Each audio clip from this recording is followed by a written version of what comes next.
käytettiin aikoinaan aivan sisustussuunnittelijaa, jonka kanssa yhdessä suunniteltiin nämä tilat. Ja semmoinen kantava ajatus siinä oli, että tämä olisi niin tilojen puolesta niin viihtyisä paikka, työpaikka, että tämä jää mielellään vaikka töittenkin jälkeen.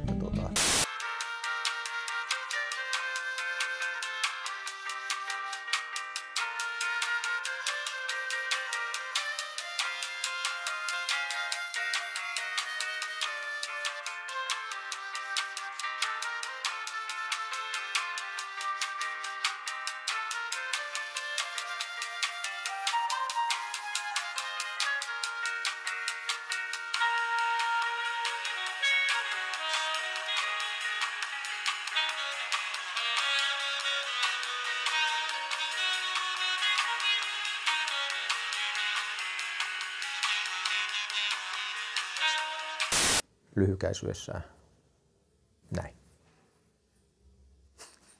Ei helvetti.